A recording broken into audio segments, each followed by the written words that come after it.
You ever notice how volcanologists are always talking about eruptions, like it's a big deal? I mean, I've had some pretty explosive arguments with my wife, but nobody's calling me a scientist. Volcanology, the study of volcanoes, because who doesn't want to spend their days thinking about mountains that can kill you? I was reading about this volcano in Iceland, and it said the eruption was so powerful it could be seen from space, which is impressive until you realize, what are we even doing looking at Earth from space? Shouldn't we be fixing the problems down here first? Have you ever tried to pronounce the names of these volcanoes, like Eyjafjallajökull? It's like they're trying to keep us out with a secret password. Volcanologists say that volcanic ash can be harmful to your lungs, but have you seen the air quality in New York City? I think we've got a volcano right here in Manhattan. I love how they always show pictures of volcanoes erupting at night with the lava flowing like it's on fire. And you're thinking, wow, that's amazing, until you realize somebody had to be there taking that picture and you're like, what? Did they just happen to have a tripod and a camera while running for their life?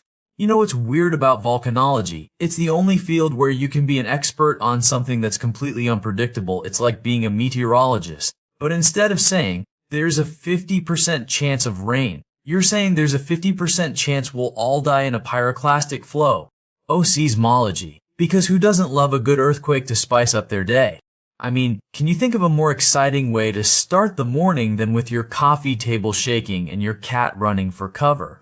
Seismologists are like the meteorologists of the ground, except instead of predicting rain, they predict your house will be reduced to rubble.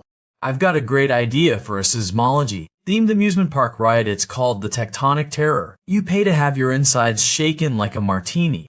Why did the seismologist break up with his girlfriend? Because he wanted someone with more stable ground to stand on, emotionally speaking. What do you call a seismologist who's always making predictions that don't come true? A quake-astic failure.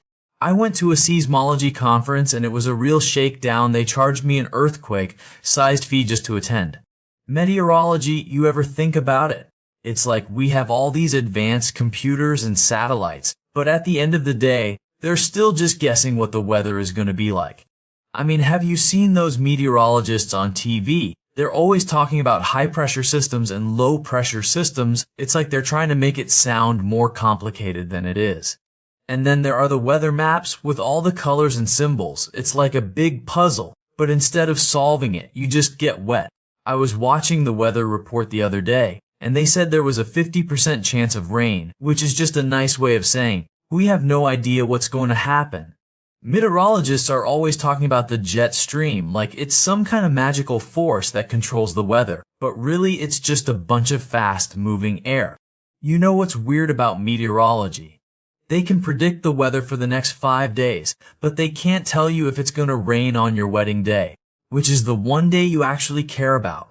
I was at the park the other day, and I saw a guy flying a kite, and I thought that's basically what meteorologists do, except instead of a kite, they use expensive equipment and make wrong predictions.